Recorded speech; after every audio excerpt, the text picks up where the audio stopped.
নমস্কার, সাপনাভিক নিউজ নেটওয়ার্কে স্বাগত। তীব্র বিস্ফোরণে কেঁপে উঠল বজবজ বিধানসভার বুইথা গ্রাম পঞ্চায়েতের অন্তর্গত শাকপুকুর মসজিদের পার্শ্ববর্তী এলাকা।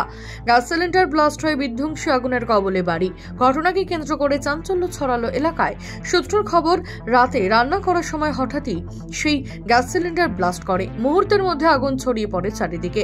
প্রাণ বাঁচিয়ে পরিবারের সদস্যরা বাইরে বেরিয়ে আসতে সক্ষম হলেও তবে আগুনের তীব্রতা বেশি থাকায় তা ধীরে ধীরে পাশের বাড়িও ছড়িয়ে পড়ে। খবর পেয়ে ঘটনাস্থলে আসে দমকল বাহিনী এবং বজবজ থানার বিশাল পুলিশ বাহিনী। বেশ কয়েক ঘন্টার প্রচেষ্টায় আগুন নিয়ন্ত্রণে আনা সম্ভব হয়েছে বলে খবর। এখনো পর্যন্ত আহত বা হতাহতের কোনো খবর নেই। কান্নায় ভেঙে পড়েছে ক্ষতিগ্রস্তের পরিবার। হাসপাতাল কর্তৃপক্ষের নির্দেশে টাকা জমা করার পর আচমকাই আসে রোগী মৃত্যুর খবর। আর এই ঘটনার জেরে এদিন উত্তপ্ত হয়ে উঠল হাওড়ার শালকিয়া গোলাবাড়ি থানার অন্তর্গত একটি বেসরকারি নার্সিংহোম চত্বর। সূত্রে খবর, এদিন রাতে টিকিয়াপাড়া বাইপাসের কাছে একটি লরির ধাক্কায় জখম হন সুরজ শর্মা নামের এক ব্যক্তি। তড়িঘড়ি আহত অবস্থায় তাকে নিয়ে আসা হয় শালকিয়ার ওই বেসরকারি নার্সিংহোমে। এরপর হাসপাতাল কর্তৃপক্ষের কথা মতো 3,20,000 টাকা জমা করে রোগীর পরিজনেরা।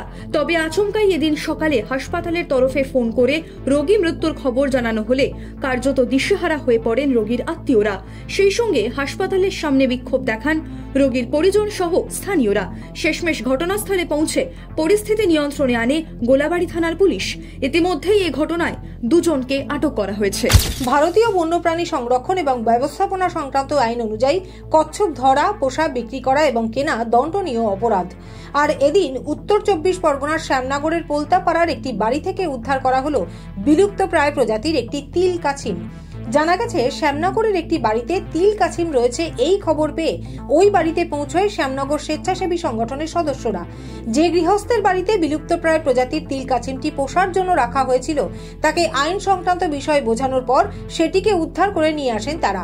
পরে সেটিকে গারুলিয়ার গঙ্গার ঘাটে নিয়ে গিয়ে প্রকৃতির মুক্ত পরিবেশে ছেড়ে দেওয়া হয়। উদ্ধারকারীরা জানিয়েছেন, এই প্রজাতির কাছিম বর্তমানে বিলুপ্তপ্রায় এবং এরা বহু বছর বাঁচে। মাইক্রোফিন্যান্স কোম্পানি বানিয়ে কোটি কোটি টাকা প্রতারণার অভিযোগে 3 জন মহিলা কর্মীকে গ্রেপ্তার করল পুলিশ। জানা গেছে, কল্পিতা মাইক্রোফিন্যান্স নামের কোম্পানি বানিয়ে গ্রামের মহিলাদের কাছ থেকে বাড়িতে বাড়িতে গিয়ে কোটি টাকা তুলে আত্মসাৎ করার অভিযোগ নিয়ে গোপালনগর থানার দ্বারস্থ হয়েছিলেন ওই এলাকার প্রতারিত মহিলারা।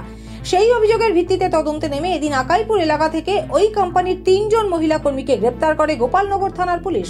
ধৃতদের নাম জানা গেছে রিয়া মজুমদার, মৌমিতা রায় এবং সোনালী বিশ্বাস। ধৃতরা প্রত্যেকেই গোপালনগর এলাকার বাসিন্দা। ধৃতদের এদিন বনকা আদালতে তোলা হলে বিচারক তাদের 4 দিনের পুলিশি হেফাজতের নির্দেশ দিয়েছেন। ওই প্রতারণা সংস্থার মালিকের বাড়ি চাকদা থানা এলাকায়। তার নামেও থানায় অভিযোগ দায়ের করার পর থেকেই গা ঢাকা দিয়েছেন তিনি।